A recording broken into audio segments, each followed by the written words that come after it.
왕국의 문제는 성경에서 크고 중대한 진리입니다. 하나님께서 그분의 신성한 목적을 이루기 위하여 그분께는 그분의 왕국이 필요하십니다. 하나님의 통치는 그분의 왕국과 함께하며 그분의 왕국 안에서 하나님은 신성한 권위를 완전하게 행사하실 수 있습니다. 모든 믿는 이는 이 하늘에 속한 다스림 아래에 있는 생활을 해야 합니다. 우리의 구원에 더하여 우리에게는 이 시대에 천국 안에서의 훈련과 책임이 있습니다. 그리고 오늘날 천국의 실제 안에 사는 이들은 오는 시대 보상으로서 천국의 나타남에 참여할 것입니다. 주님께서 다시 오실 때 그분은 믿는 이들을 그들이 구원받은 후에 한 생활과 일에 따라 심판하실 것이며 그들에게 상을 주시거나 훈련시키실 것입니다. 우리는 여러분이 이 방송을 함께 하면서 그 내용 안에서 인내로 경주하도록 격려를 받아 우리를 그분의 천국에 이르도록 구원하시는 주님을 앙망하며 그리스도 예수님 안에서 하나님의 높은 부름과 그 상의 목표를 향하여 쫓아감으로 그리스도께서 다시 오셔서 각 사람에게 그 행한 것과 일한 대로 갚아주시는 그날에 우리가 의의 면류관을 함께 받을 수 있기를 바랍니다. 122번째 솟는샘 시작합니다.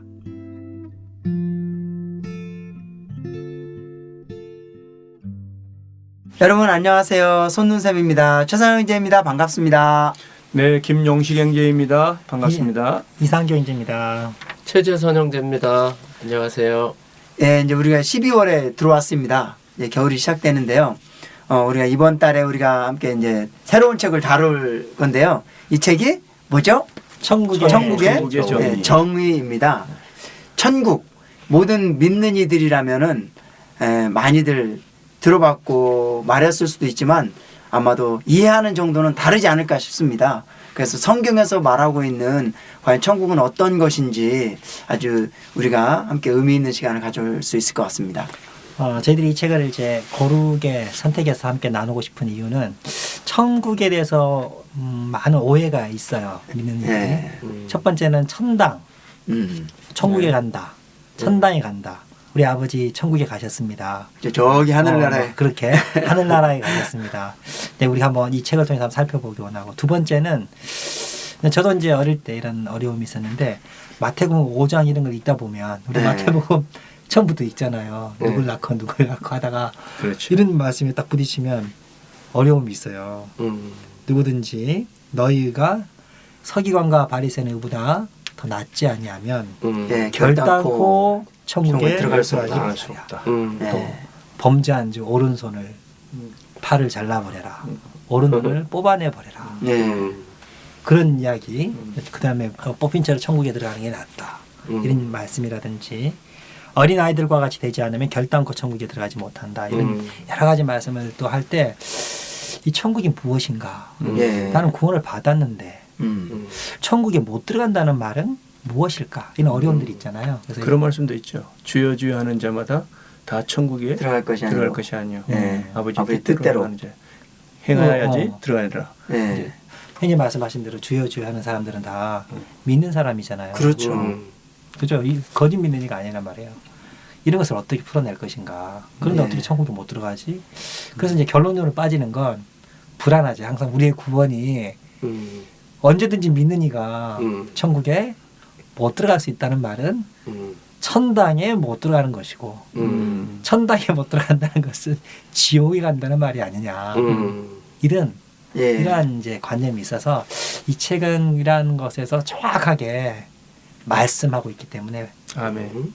그런 기준을 잘 잡아주는 데 있어서 개념을 잘 잡아주는 데 있어서 좋지 않을까 해서 선정을 해봤습니다. 아멘. 제가 먼저 이제 1장을 제가 하고요. 이 책은 총 5장으로 구성되어 있는데 시간 관계상 4장만 다룰 거예요.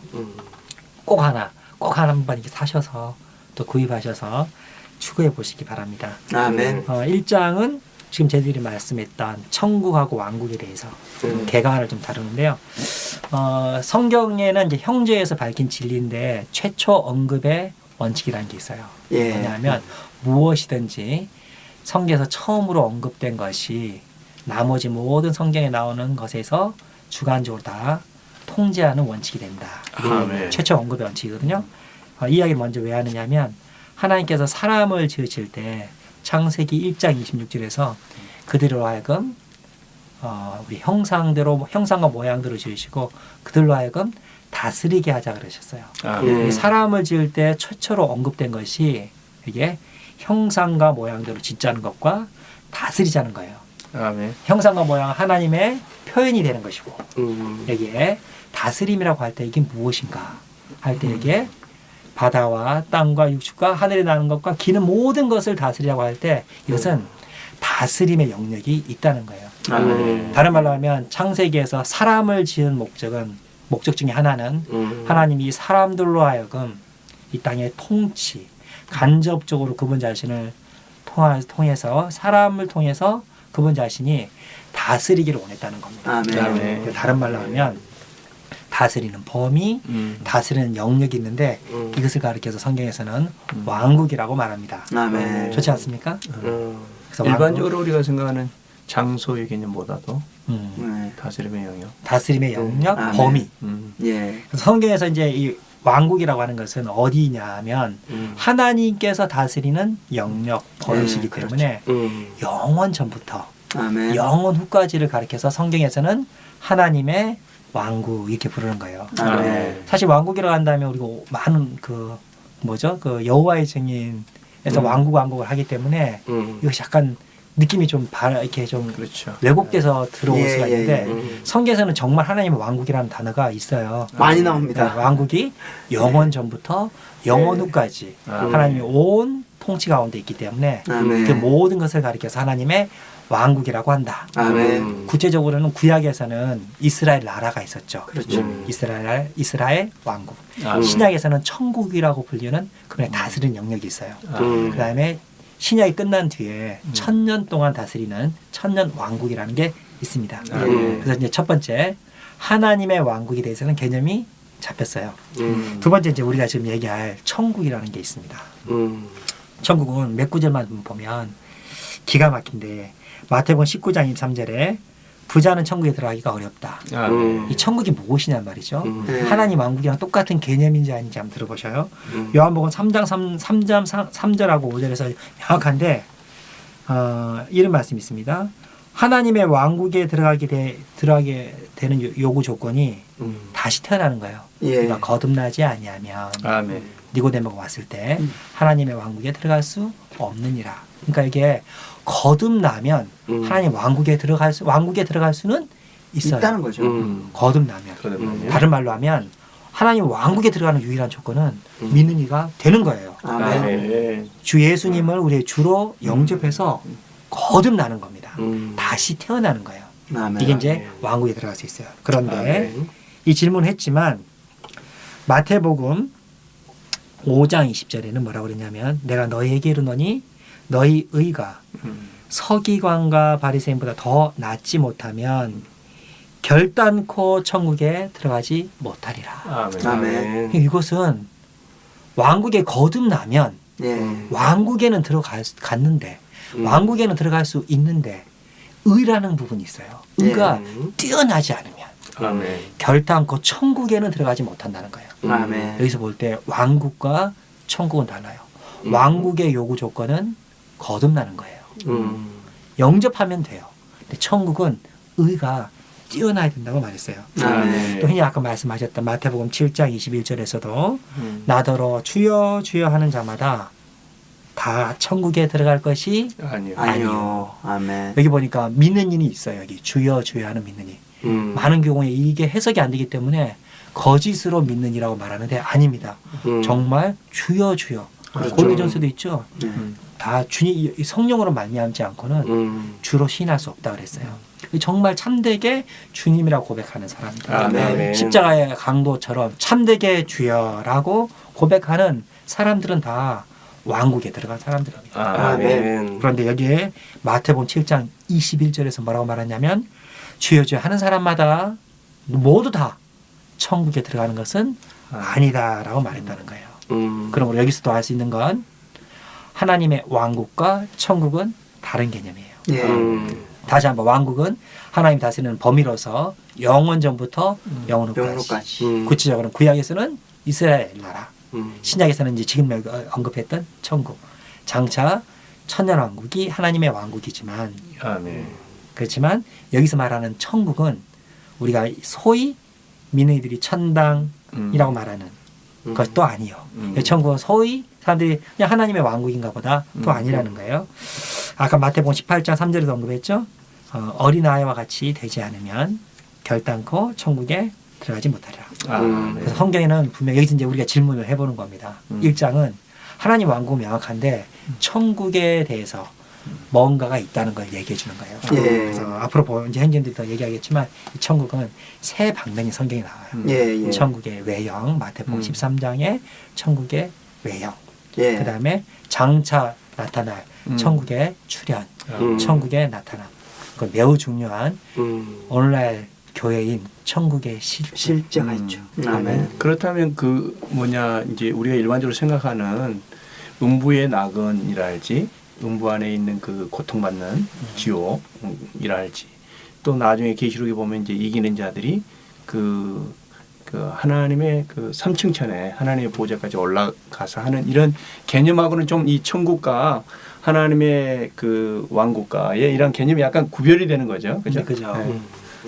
그래서 천당과 지옥은 조금 다른 개념이죠. 그래서 여기서 천국이라고 할 때 이제 어떤 형님 김용식 형님 말씀하셨지만 장소가 아니라는 거예요. 예를 들면 장소라고 한다면 굳이 영어로 따지면 킹덤 인 헤븐 뭐 이래야 되겠죠. 근데 이거는 천국은 영어로 킹덤 오브 더 헤븐스거든요. 그러니까 이거는 장소의 개념이 아니고 그 하늘에 속한 어떤 분위기, 하늘에 속한 왕국인데 하늘의 분위기에 있는 어떤 그런 거라는 거죠. 이게 이제 그 왕국, 천국에 대한 이런 개념으로 들어갈 때 놀라운 것은 이게 생명의 영역이라는 거예요. 그러니까 우리는 왕국하면은 이제 좀 우리가 구분했죠. 방금 전에 교통하면서 그 왕국하면은 하나님께서 영원 과거부터 영원 미래까지 다스리는 그 영역이 그 바로 하나님의 왕국이다. 근데 천국은 이제 그 은혜의 시대인 그 교회 시대부터 주님이 오셔서 천년 동안 다스리는 그 천년 왕국의 시대에 그 부분을 천국이다. 이렇게 이제 그 말씀하고 있죠. 여기 내용에서는 제가 이제 그 교통하는 부분은 그 2장의 천국의 실제와 외형과 나타남의 부분이에요. 천국의 실제는 주로 마태복음 5장에 있는 5장, 6장, 7장에 있는 내용이에요. 그렇죠. 일반적으로 천국은 생명의 다스림의 영역, 다만 물질적인 다스림만이 아니라 하나님의 생명으로 거듭난 민니들을 정말 왕이신 그리스도께서 생명으로 다스리는 그 영역의 실제가 마태복음 5장, 6장, 7장에 나와 있고요.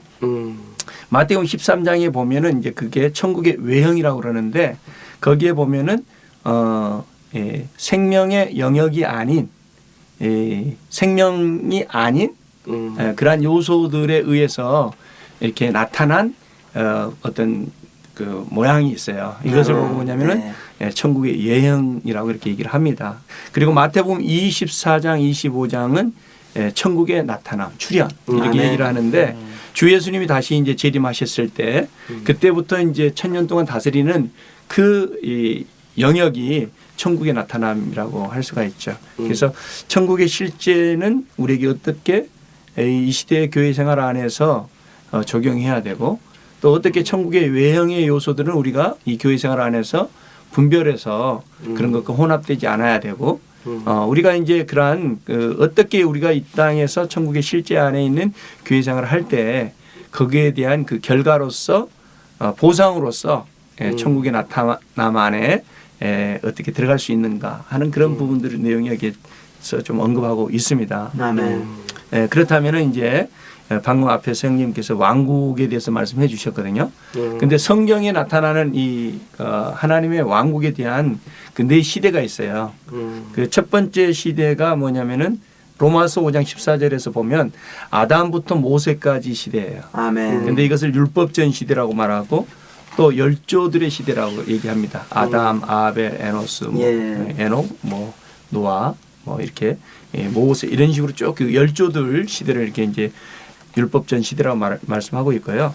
두 번째 시대는 요한복음 1장 17절에서 보면 모세부터 그리스도까지 이렇게 얘기를 하고 있거든요. 이게 뭐냐면 바로 율법 시대, 율법 시대를 말하고 있고 세 번째는 사도행전 3장 20절에서 21절에 보면 그리스도께서 이제 첫 번째 초림하셨을 때부터 해서 재림하실 때까지. 그래서 이제 재림 하실 때까지의 시대를 은혜의 시대라 그러죠. 은혜의 시대. 그리고 이제 네 번째 시대는 계시록 11장 15절에서 또 20장 4절 6절에서 보면 주님이 이제 두 번째 오셔서부터 이제 주님께서 이 만물을 복원하시고 그 천년 동안 이렇게 다스리시고 천년 왕국이 끝날 때까지 이 시대를 왕국 시대로 이렇게 나누고 있습니다. 그래서 이제 성경에서는 왕국을 이렇게 네 시대, 율법전 시대, 또 율법 시대, 또 은혜의 시대, 교회 시대죠. 그리고 네 번째는 천년 왕국 시대 이렇게 나누고 있습니다. 또 이제 천년 왕국 시대는 또 이기는 자들이 이게 보상으로 들어가는 그 하늘에 속한 부분이 있고 또 이스라엘 백성들이 이제 구원을 받아서 이제 또 들어가는 그 땅에 속한 다윗의 왕국이라 할지 이런 부분이 있습니다. 그리고 이제 더 나가면은 이제 천년왕국에는 새 무리들이 이제 형성이 되죠. 첫 번째는 이기는 자들, 이기는 민의들. 두 번째는 유대인들 중에서 이제 주님 오실 때 그 아마겟돈 전쟁에서 구원받는 민의들, 구원받은 그 이스라엘 사람들. 그리고 이제 세 번째는 이제 그 계시록 14장 6절 7절에 보면은 영원한 복음을 통해서 구원받은 저 그리스도의 그 밑에서 이렇게 이제 구원받은 열국 백성들 가운데서 천사들의 전한 복음이죠. 전에서 이제 받은 짐승표를 받지 않고 짐승표 받지 않고 하는 그 이제 열국의 그 백성들 이렇게 이제 세 부류로 이렇게 나눌 수가 있겠습니다. 이 시간에 이제 천국의 그 세 방면 외형의 방면을 보면은 실제와 이제 나타남 중에서 이제 외형이 우리 실제적인 교회 지금 살고 있는 시대에 가장 이제 많이 적용이 되는 부분인데 여기에 이제 그 비유가 이렇게 나와 있는데요. 간단하게 제가 언급을 할게요.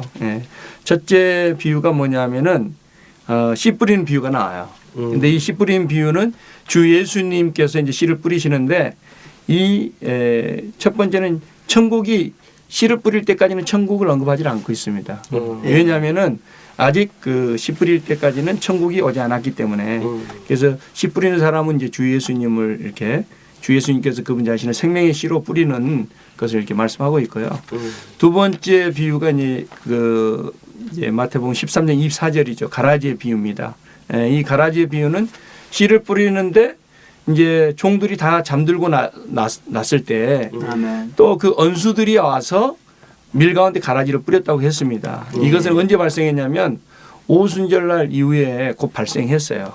오순절날 이제 수천 명의 민의들이 이제 구원받고 교회에 더해졌잖아요. 그런데 그 민의들 가운데에서 그 이제 거짓 민의들이 또 들어온 거예요.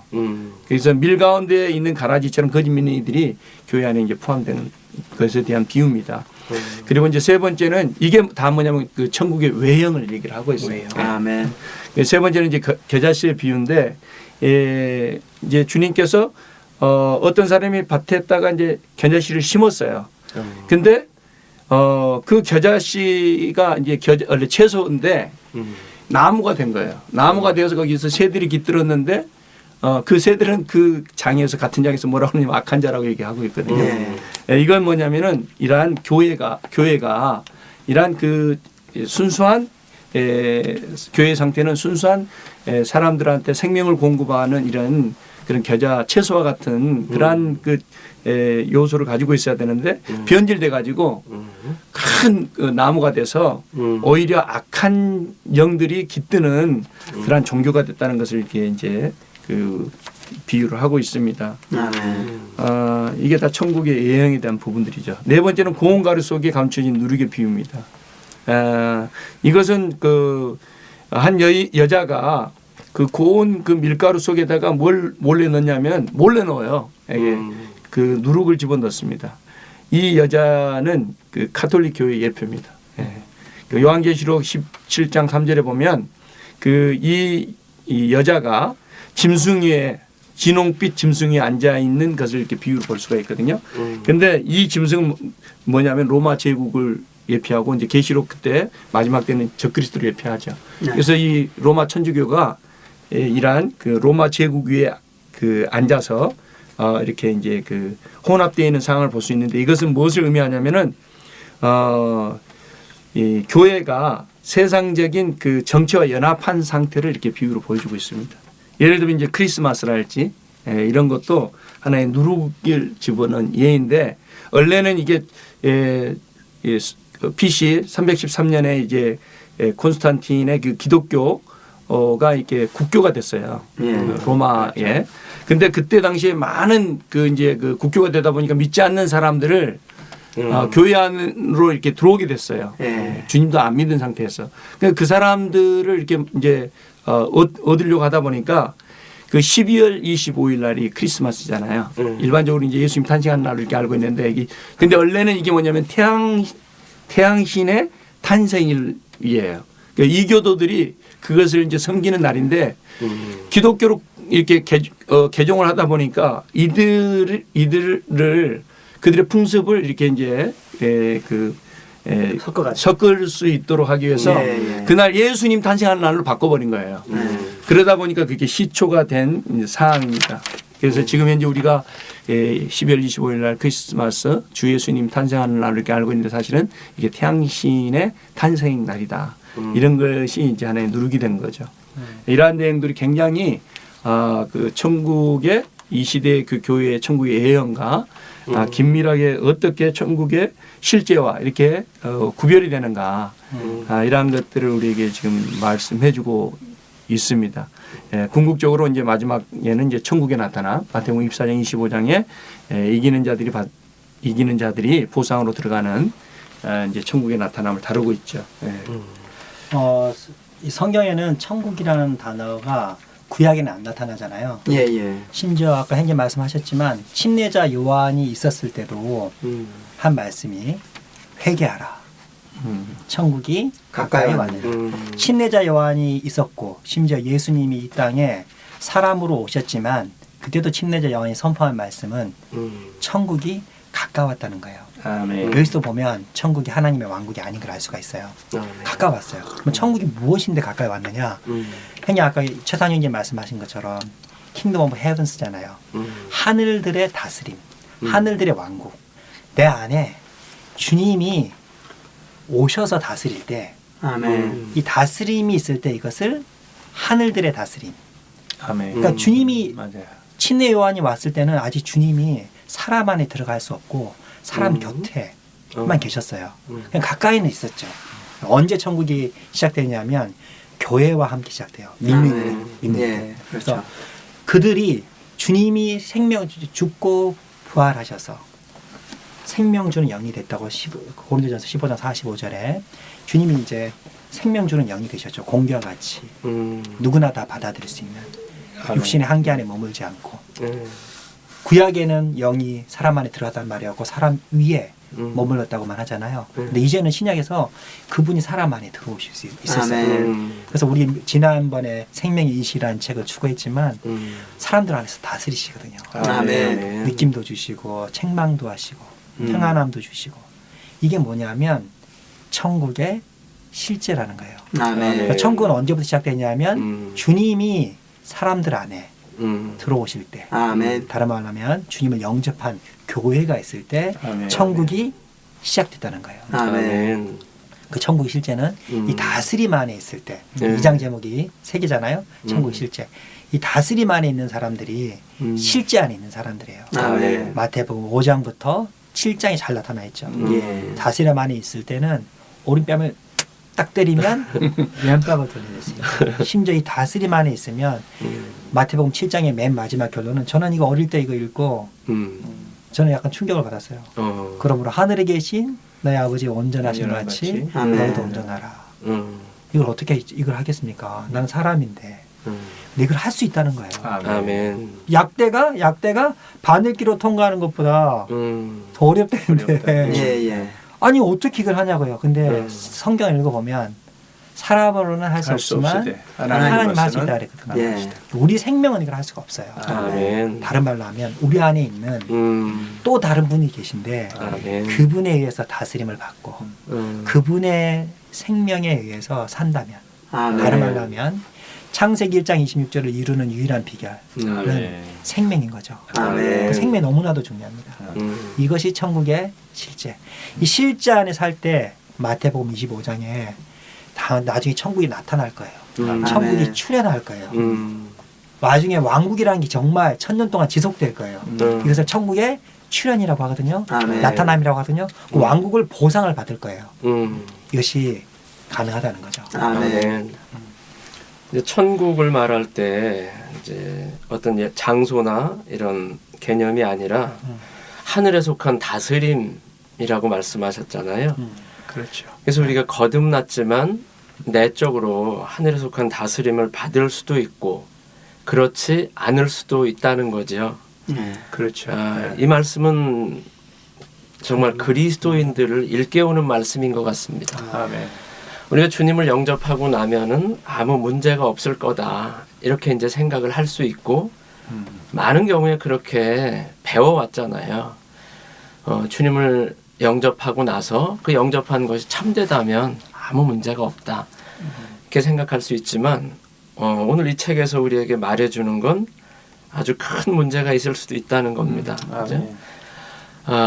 우리가 거듭났지만 우리에게 오늘 필요한 건 바로 천국의 실제 안에 있어야 한다는 게 저에게 너무나 새롭고도 아주 분명한 것 같습니다. 아멘.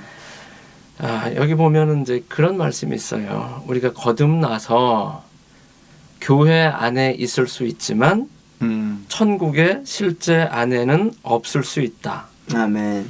이 말은 정말 두려운 말인 것 같습니다. 아멘. 왜 그러면 오늘날 우리가 이렇게 천국의 실제 안에 반드시 있어야 하는 거죠?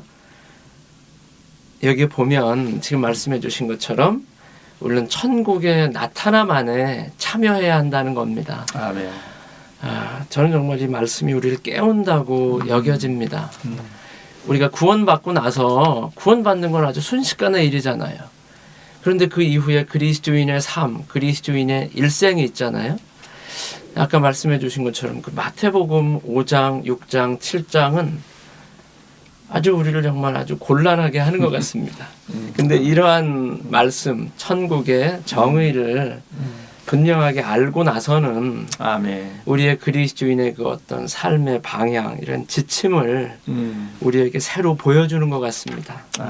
아멘. 정말 우리가 주님을 영접해서 왕국 안에 또 천국 안에 들어왔을 뿐 아니라 천국의 실제로서 오늘날 살아가야 할 정말 이러한 분명한 동기를 우리에게 일깨워주는 것 같습니다.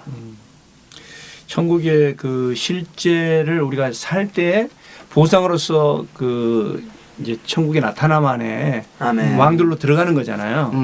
그렇기 때문에 이제 오늘 이 내용이 지금 어떻게 전개될지는 모르겠는데 보니까 이게 천국의 외형이 분명히 천국의 실제와 천국의 외형을 구별해야지만이 우리가 어떻게 그 천국의 외형은 거절하고 천국의 실제를 이렇게 살아내는가 그것에 대한 우리의 그 답이 좀 있을 것 같아요. 그래서 이제 아까 제가 그 뭐 교통을 이제 드렸는데 이 뒤에 뭐 밭에 감추인 보화라든지 또 그 이렇게 진주 상인이 진주를 산 거랄지 이러한 것은 지금 천국의 실제에 속한 부분이잖아요. 그래서 이제 그 일반적으로 그 밭에 감추인 보화는 이 마태복음 13장 44절에 있네요. 보물을 발견하고 숨겨두었습니다. 그리고 기뻐하며 가서 자기의 모든 소유를 다 팔아 그 밭을 샀습니다. 이건 주 예수님께서 이렇게 그 십자가에서 이제 모든 소유를 다 주고 무엇을 샀다는 의미냐면은 밭을 샀다는 거거든요. 근데 그 밭 안에 뭐가 있냐면은 보화가 있었어요. 있습니다. 근데 그 보화가 뭐냐면은 천국이거든요. 그러니까 이제 이 밭은 이 하나님께서 창조하신 땅을 그 예표를 하고 있어요. 근데 이 땅은 뭐냐면은 원래 하나님께서 이 세상이 타락하기 전에 하나님의 왕국을 위해서 이렇게 창조한 예비된 땅이라고 할 수 있어요. 근데 이제 그 땅을 통해서 땅 속에 감추어진 이 천국을 사기 위해서 사실 그 밭을 산 거죠. 이것은 적극적인 그 천국의 실제에 속한 부분이라고 할 수가 있어요. 아까 이제 뭐 그 겨자 씨가 이렇게 겨자 나무가 된다든지 누룩을 해서 부푼다든지 뭐 이런 것은 그 또 가라지라든지 이런 것은 천국의 예언에 속한 부분이라고 한다면은 근데 그걸 또 해석을 또 좋게 해석하는 분들도 계시더라고요. 뭐 발전됐다 이런 식으로. 근데 여기에서 이 천국의 정의에서 설명해 주고 있는 것은 본질적으로 그것은 천국의 예언에 속한 것이고 여기에 밭이나 여기에 그 이제 바다에 상인이 그 진주를 이렇게 사는 것도 비슷해요. 마태복음 13장 45절 46절에 보면 아주 귀한 진주 하나를 발견하자 가서 자기 소유를 다 팔아 그 진주를 샀습니다. 이렇게 얘기하시거든요.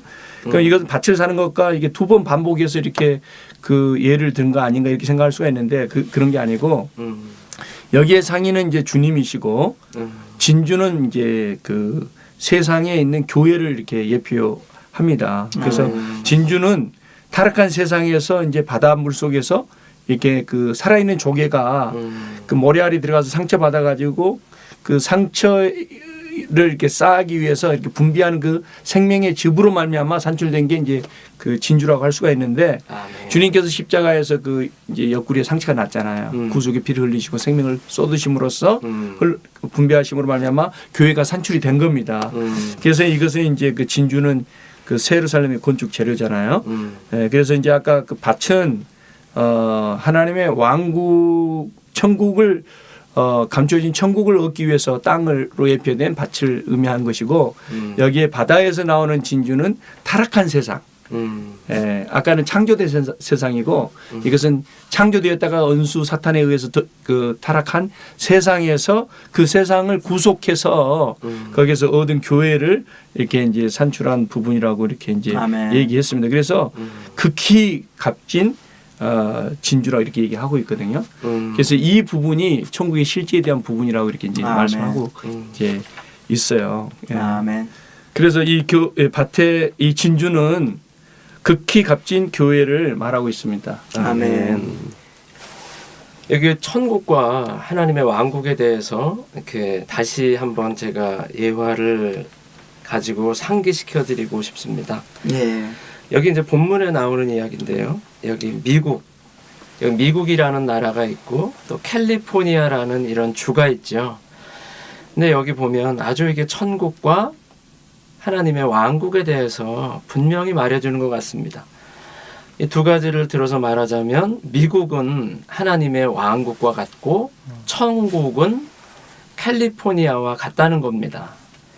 그러니까 하나님의 왕국 안에 아주 특별한 부분인 천국이 있다는 거죠. 그래서 이렇게 말하면 어떨까요? 캘리포니아는 미국이다. 맞나요? 틀리나요? 맞습니다. 예. 그런데 이것도 맞나 보세요. 미국은 캘리포니아다. 그건 안 맞는 것 같아요. 예. 맞죠. 한국으로 한번 비유를 한번 서울하고 한국. 네. 가령 서울은 한국에 서울이 있는데 서울은 한국이다. 그러면 맞는 말이죠. 맞죠. 그런데 한국은 서울이다. 맞지 않잖아요. 예. 여기에 그 어떤 차이가 있죠. 아마 이 말씀을 들으시는 분들은 아마 그 제가 어떤 걸 말하려고 하는지 다 아실 겁니다. 그래서 이제 우리가 한국에 온 것이 서울에 온 것은 아니죠. 그러나 서울에 있다면 그 사람은 한국에 있는 겁니다. 우리가 마찬가지로 우리가 거듭날 때 하나님의 왕국 안에 들어왔지만 아멘. 천국에 있다고는 말할 수 없는 거죠. 왜냐하면 실제로 서울에 있어야 서울에 있는 거죠. 다만 한국에 인천공항에 왔다고 해서 서울에 있는 게 아닌 것처럼 우리가 거듭났을 때 하나님의 왕국 안에 있지만 실제적인 의미에서 하늘에 속한 통치를 받지 않는다면 그건 천국에 있는 게 아니죠. 예. 이 비유가 아주 우리에게 적절하게 그림을 보여주는 것 같습니다. 정말 우리는 다만 거듭나서 하나님의 왕국 안에 있는 것만 아니라 그 천국의 실제인 하나님의 다스림 아래 있기 원합니다. 아멘. 이 하늘들의 다스림, 또 생명에 속한 다스림, 이 부분은 3, 4장에서 좀 더 다룰 거죠. 그렇죠? 실제적으로. 저는 아까 김용생님이 처음에 아까 해주셨던 것 중에 많은 그 마태복음 13장 예화들이 많은데 천국의 외형이 무엇인지 또 비유 말씀 중에 제가 이제 질문을 좀 해볼게요. 이제 그 일반적으로 누룩을 얘기할 때 부풀게 한 누룩과 천국은 뭐라 그랬죠? 서말이란 다 나오죠. 네, 가루 서말. 가루 서말, 밀가루 서말에 부풀게 한 누룩과 같으니 이렇게 나오잖아요. 주님이 천국을 얘기할 때 여기서 천국은이라고 썼는데 부풀려진 누룩과 같다는 말을 썼어요. 누룩을 사용해서 부풀려진 가루 서말과 같으니라는 걸 썼기 때문에 이 부분을 어떻게 해석해야 될지. 여기 누룩을 일반적으로 믿는 이들은 좋은 거라고 해석하는 사람도 있어요. 부풀려졌으니까. 또 하나의 그렇죠. 비유는 다 살펴볼 수는 없지만 두 번째 살펴보시면 비유는 혹시 진짜 겨자씨 보셨나요?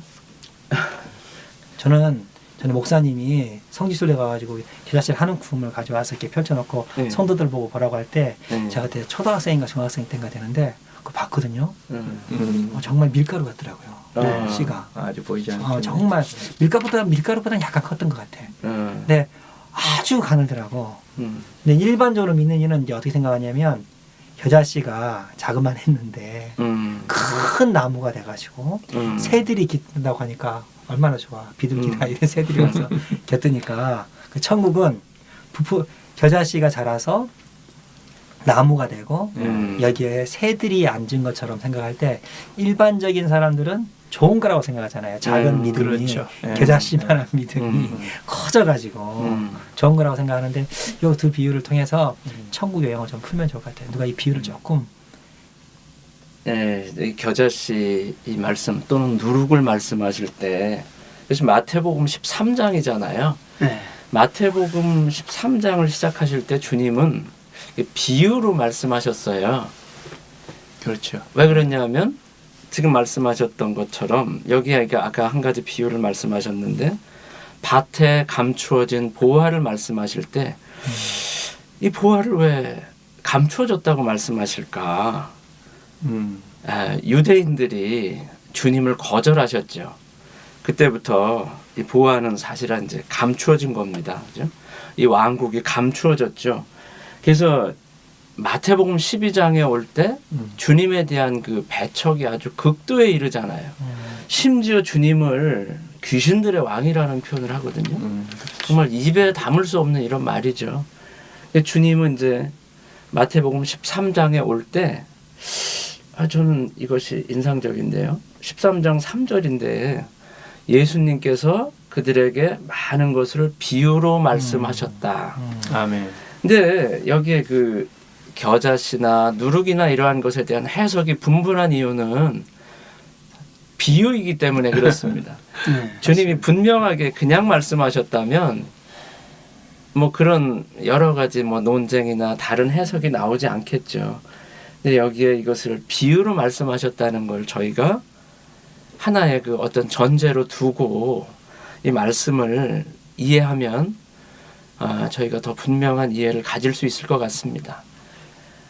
근데 여기 그 성경에서 아까 이제 먼저 누룩을 말하자면 여자가 그 가루 서말 속에 누룩을 넣었는데 아주 저희가 있는 이 회복력은 아주 분명해요. 그죠? 몰래 넣죠. 왜 몰래 넣었을까요? 그게 아마 그 좋은 거라면 몰래 넣지 않을 겁니다.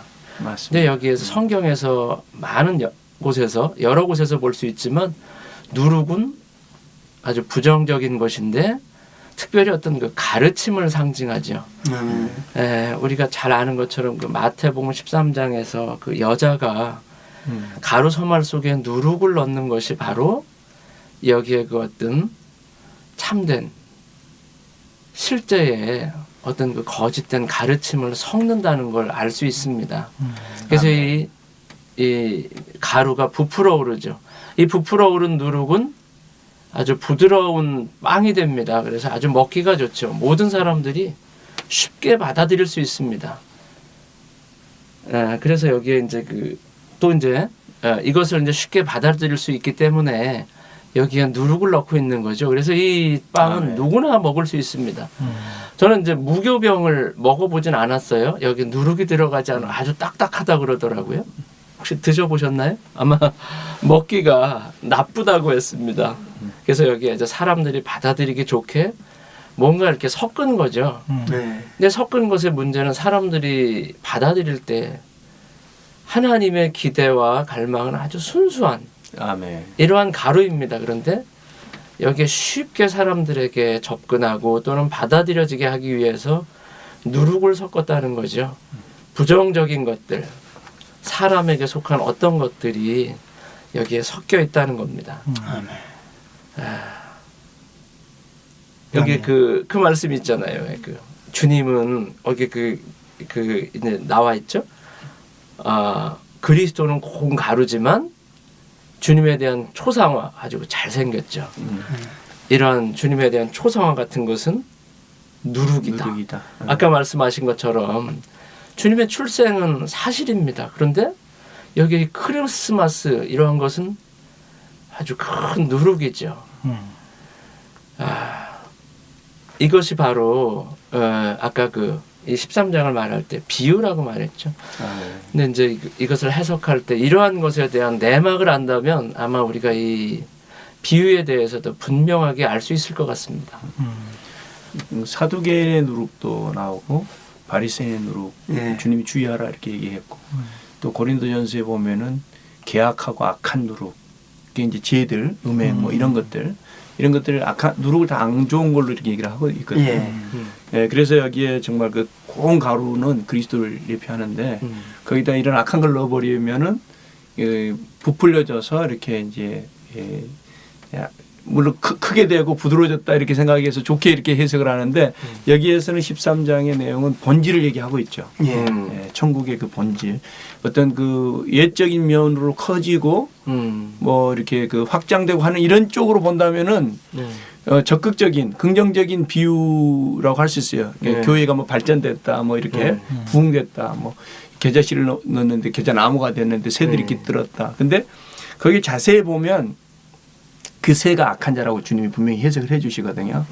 그런 것들을 봤을 때 분명히 본질적인 면으로는 겨자씨는 채소인데 나무가 되면 본성이 바뀌었다는 의미를 말하는 거죠. 그래서 여기에서 아까 그 가라지 비유는 다 이해를 해요. 일반 그리스도인들이 이거 나쁜 거다 이렇게 믿지 않는. 근데 겨자씨가 나무가 되어서 새들이 깃들었다 그러니까 큰 나무에 시원한 그늘을 내주고 그러니까 얼마나 좋으냐. 이제 이런 식으로 이제 해석을 하는데 주 예수님께서 해석하시는 그 제자들한테 해석해 주실 때 그 새들은 악한 자 사탄이다 분명히 얘기해 줬기 때문에 이게 좋은 의미가 아닌 거죠. 그리고 또 누룩에다가 이 여자는 계시록에 보면은 또 그 음녀 이런 것들이 이렇게 쭉 나오기 때문에 거기에 그 가증한 그 금잔이 있고 뭐 악한 것들이 들어 있잖아요. 이런 걸 봤을 때 이 여자는 분명히 좋은 여자가 아니에요. 그렇죠. 근데 몰래 그것도 그 고운 가루이신 그 레기에 보면은 소재가 고운 가루로 이렇게 만들잖아요. 근데 거기다 누룩을 넣어버렸다. 이것은 안 좋은 것을 넣어서 부풀렸다는 거거든요. 본질이 바뀌었다는 것을 말하는 거죠. 그래서 일반적으로 우리가 생각했을 때에 그 이렇게 해석과 이 본질적인 방면에서 해석이 굉장히 다른 것 같아요. 그러니까 중요한 건 성경에서 주님께서 비유를 드실 때 이 해석의 의미 안으로 우리가 이게 비춰보는 게 이제 중요한 것 같고요. 예, 맞습니다. 예, 우리가 하나님이 정해놓으신 원칙을 보는 것이 참 중요한 것 같습니다. 창세기 1장에서 보면 하나님은 식물은 이제 생물 중에 이제 식물이 먼저 나왔잖아요. 식물은 식물 종류대로, 물고기도 물고기 종류대로, 동물도 동물 각기 종류대로 만들었거든요. 종류가 변하게 만드는 것이 없습니다. 하나님은. 예, 당연히 사람도 원숭이에서 사람으로 이 바뀌었다는 것은 성경의 원칙에 절대로 안 맞습니다. 그죠? 이건 아마 모든 믿는 이들이 동의할 겁니다.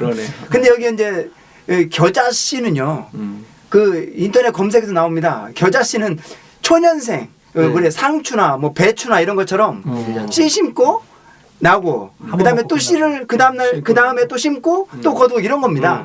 나무처럼 수명 100년, 뭐 200년 이런 게 아닙니다. 단연생이 아니지. 예, 단연생이 아닙니다. 1년 산다는 거죠. 그렇죠. 1년 살고 그냥 채소입니다. 채소, 야채. 겨자씨는 원래 그겁니다. 근데 겨자씨가 됐는데 원래 심은 건 겨자씨입니다. 나무씨가 아니고 밤나무씨나 감나무씨가 아니고 겨자씨인데 이게 겨자가 안 되고 나무가 됐어요. 이건 하나님의 창조의 원칙과 어긋납니다. 하나님은 이런 피조물을 만드신 적이 없습니다. 그러니까 이거는 본성이 바뀐 거죠. 변질된 겁니다. 그리고 누룩은요, 우리가 성경 전체로 아는 것처럼 하나님은 그 우리 유월절부터 시작해서 무교절 해서 그게 그 말이 왜 왜냐면 누룩 없는 떡을 만들잖아요. 그렇죠. 예, 신약에서도 우리가 누릴 때 누룩 없는 떡으로 하자 이랬기 때문에 고운 밀가루, 예, 우리가 이렇게 만찬할 때 밀가루에다가 직접 이렇게 만들잖아요. 잘 만들면 진짜 딱딱하고 바삭바삭합니다. 근데 거기다가 누룩이 이스트잖아, 이스트 오늘날로. 이스트를 넣으면 이게 부풀어서 제과면에서 빠는 것처럼 보들보들한 빵이 됩니다.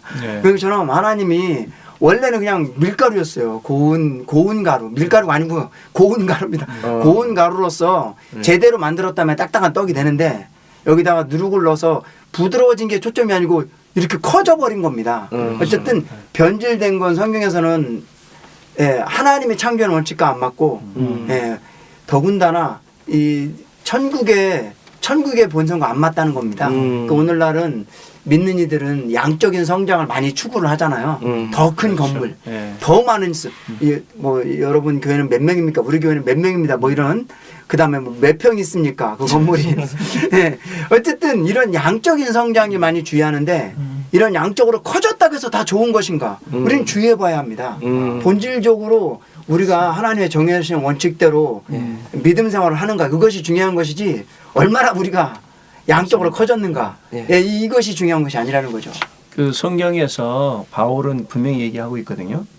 어떻게 말씀하시냐면은 누룩이 없는 삶을 살기를 말하고 있어요. 누룩이 없다는 건 뭐냐면 죄가 없는. 그래서 무교절이라는 것은 누룩을 넣지 않는 모든 그리스도인의 그 모든 생활이 죄 없는 생활을 살아야 된다라는 것을 의미해주고 있잖아요. 그런 것처럼 이 누룩이라는 것은 분명히 성경에서는 주 예수님도 아까도 얘기했지만 서기관과 바리새인, 서기관과 바리새인의 누룩, 헤롯의 누룩, 이걸 주의하라는 거예요. 이런 것들이 들어왔을 때 변질된다는 거죠, 교회가. 아멘. 그래서 그 누룩은 안 좋은 겁니다, 이건. 근데 이제 이 장에서 제가 이 책을 읽어볼 때 중요한 거, 그럼 우리는 진짜 거듭난 사람이에요. 근데 여기에서는 이런 실제와 외형에 놓고 말할 때 우리가 거듭났을지라도 다 실제 안에 있느냐, 그것이 아니라는 겁니다. 거듭난 그리스도인일지라도 외형, 누룩, 그다음에 이런 커진 나무, 이런 것에 참여할 수가 있다는 거죠. 그래서 여기서 말하는 거는 나는 진짜 거듭났으니까, 나는 진짜 하나님의 자녀니까는 나는 누룩과 상관없어. 나는 커져버린 나무와 상관없어. 이것이 아니라는 겁니다. 우리는 깨어서 우리가 얼마나 마태복음 5, 6, 7장에 나와 있는 그런 본성에 맞도록 살고 있는가. 예, 우리는 깨어 있어야 합니다. 형님들이 이제 누룩이 부풀려지고 먹기 좋다는 것을 말씀해 주셨는데, 저는 이제 그 두 가지를 말씀을 드리고 싶어요. 첫 번째는 이제 성경적인 근거. 누룩은 성경 전체에서 적극적으로 쓰인 적이 없어요. 전부 다 부정적. 레위기 2장 5절에는 소재를 말할 때 고운 가루에 누룩을 넣지 말고. 그다음에 또 마태복음 16장 아까 형님 말씀하셨죠. 주님께서 말씀하실 때 제자들한테 바리새인들과 사두개인들의 누룩을 주의하고 경계하라. 아멘. 바울도 말하기를 적은 누룩이 고린도 교회에 죄가 들어온 걸 이야기할 때 적은 누룩이 온 반죽을 부풀게 한다. 이 몇 가지만 봐도 성경 전체에서 누룩은 좋은 의미가 아닙니다. 그래서 이제 다시 돌아가서 마태복음 13장에서 주님이 하신 말씀은 천국은 마치 어떤 여자가 밀가루 서말 속에 몰래 집어넣어 그 전체를 부풀게 한 누룩과 같습니다. 주어는 천국이죠. 주어는 부풀게 한 누룩이라는 거예요. 그러니까 천국을 좋은 의미로 썼는데 이 부분에서는 주님이 부풀려진 거라고 얘기하시고 계세요. 그러니까 이걸 가르쳐서 뭐라고 하냐면 천국의 외형. 외형은 뭔가 죄된 것이 들어왔거나 뭔가 먹기 좋은 것이 들어왔거나 우리 형님들 교통하신 것처럼 변질된 것이 있다는 거예요. 밖에서 볼 때 이것을 주님이 그래서 천국이라고 말했어요. 근데 이거는 우리가 아까 말했던 적극적인 의미가 아니라 정말 누룩이라는 게 단어가 썼으니까 부풀려졌으니까 변질됐으니까 심지어 죄와 관련돼 있으니까 소극적인 의미로 쓰신 거죠. 이걸 가르쳐서 우리가 책에서 천국의 외형이라고 부르자는 거예요. 사실 뭐 2000년 기독교 역사도 여기에 이러한 부풀려지고 부풀려지고 죄가 들어오고 해석이 될 수 있어요. 받아들이기 쉬워지는 것. 더 사람들에게 아까 이제 뭐 크리스마스 얘기했지만 그거가 물론 가장 큰 거지만 그것 외에도 우리가 사람들을 얻는 것이 목적하에 너무 랩도 하고 밴드도 있고. 너무 사람들이 좋아하는 방향으로 나가는 거예요. 이게 이제 0.5는 순수한 게 아니지. 먹기 좋도록 만드는 겁니다. 딱딱한 게 아니라 먹기 좋도록 만드는 거고요. 이게 뭐 그 채소에는 새 집이 있으면 안 되잖아요. 그렇죠. 근데 공중에 새가 깃들어 버린 겁니다. 그 새는 마태복음 14장 초반에 나오는 씨를 먹어버린 새거든요. 분명히. 그러니까 이렇게 막 너무나 세상한 것들이 쉽게 쉽게 들어올 수 있도록 이렇게 바꿔버리는 겁니다. 우리는 결코 그런 사람들을 얻는 그런 얻기만 하면 다 된다. 그렇기 때문에 아무렇게 해도 된다. 그렇지 않다는 겁니다. 그렇지 않죠. 우리는 하나님이 정해놓으시는 원칙대로 믿음 생활을 하고 그 원칙대로 복음 생활을 하고 교회를 건축하고 그래야지 그냥 이런 원칙을 허물고 그냥 무조건 사람들을 데리고 오기만 하면 되는 그런 것이 아니라는 거죠. 여기 아까 마태복음 13장에 겨자씨, 나무가 된 겨자씨 얘기할 때 이걸 어떻게 해석해야 될 것인가, 좋게 해석해야 될 것인가, 이걸 부정적으로 해석해야 될 것인가를 좀 더 짚어서 보면 여기 새가 나오잖아요. 근데 이 비유가 그 유명하다는 씨 뿌리는 비유 다음에 나와요. 씨 뿌리는 비유에서 새는 형제님들 아까 말씀하신 것처럼 주님께서 뭐라고 했죠? 씨 뿌리는 비유에서 새는 악한 자. 악한 자가 와서. 그러니까 이거는 사탄, 마귀 이런 거예요. 와서 하나님의 말씀을 먹어버리는 거라고요. 그래서 이어서 나오는 비유에서 이 새가 또 나와요. 그러니까 기독교 안에 아까 천국 믿는 이들 안에 여기 1년생 겨자 채소 푸성키가 자라서 나무가 된 것도 이상한데 거기에 새가 곁든다고 하니 이걸 적극적으로 해석할 수가 없죠. 그러니까 이걸 가르쳐서 뭐라고 하냐면 천국이 외형이라는 거예요. 천국의 외형. 우리 안에 다스리는 실제가 있지만 이게 부풀려져 있는 것. 심지어 어떻게 기독교 안에 새들이 깃드냐고요. 그죠? 그럴 수 있다는 거니까 이거는 받아들일 수 없는 소극적인 의미로 쓴 천국의 외형이라고 봐요. 이게 그 기독교의 그 역사를 보면요, 4세기 초에 그 콘스탄티누스 대제가 있어요. 그렇죠. 우리가 일반적으로 보면은 이분이 그 이제 로마의 그 엄청 민의들이 핍박을 받았잖아요. 황제죠. 근데 기독교를 이렇게 이제 국교를 이렇게 제정을 하면서 많은 그 뭐랄까 어떤 의미에서는 민의들을 이렇게 이제 그 자유롭게 했기 때문에 좋게 생각을 하거든요. 근데 실질적으로 교회는 어떤 상황이 되냐면 교회와 세상이 이제 그 연합되는 그러한 상태가 돼버린 거예요. 옛적으로는 좋았는데 내적으로 교회 본질적으로 말한다면 그때 이제 수많은 안 믿는 사람들도 그냥 교회 일원이 된 거예요. 그렇죠. 그리고 뭐 돈도 주고 옷도 주고 막 그랬다고 그래요. 침례를 받으면. 교회에 가입하면. 그러다 보니까 이제 많은 그 이교도들이 참된 예수 그리스도를 믿어서 신앙을 가진 게 아니라 그냥 국가가 그냥 그 종교를 그 이렇게 국교화 해버리다 보니까 자연스럽게 그 교회의 일원이 된 거예요. 그러니까 그들은 여전히 세상적인 요소가 있잖아요. 그러다 보니까 이들은 뭘 그 했냐면은 그 12월 25일 날 그 태양신이 탄생하는 날을 이렇게 그 이제 이교도들은 막 이제 기념을 했다고요. 그러다 보니까 이들을 마음을 이렇게 충족시켜 줘야 되는 거예요. 그러다 보니까 예수 그리스도의 탄생 그 이교도 그 기념일을 12월 25일을 예수 그리스도의 탄생일로 바꿔버린 거예요. 그러다 보니까 이제 모든 사람들이 다 즐겁게 막 이제 그 경배를 하는 거예요. 이게 뭐냐면 바로 누룩이라는 거죠.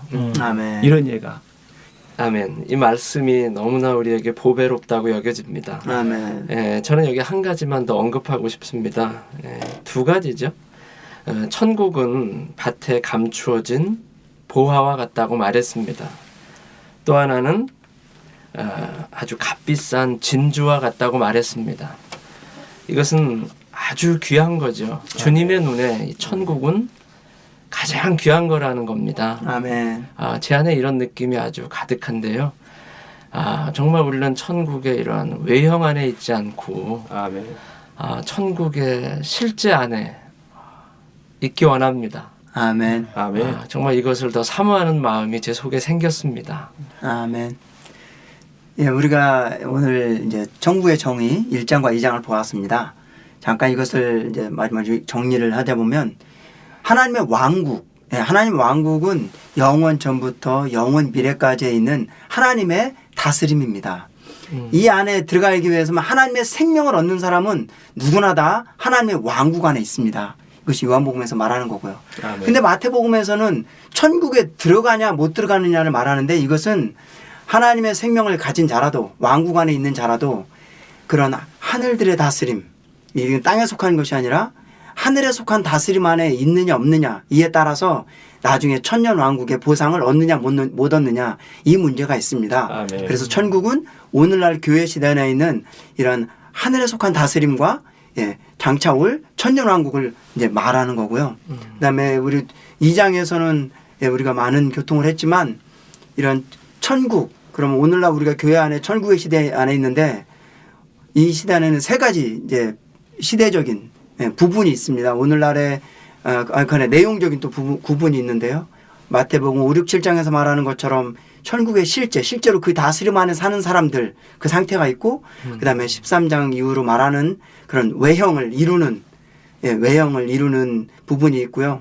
그다음에 마태복음 24장 25장에서 말하는 천국이 나중에 나타날 때 그때가 있습니다. 그래서 오늘 우리는 깨어서 이 실제 안의 삶으로 나중에 천국이 나타날 때 그것을 보상으로 얻는 자가 되기를 원합니다. 아멘. 이렇게 우리가 1, 2장을 보았고요. 다음번에는 나머지 3, 4장을 살펴보겠습니다. 오늘 청취해 주셔서 감사합니다. 감사합니다. 감사합니다. 감사합니다.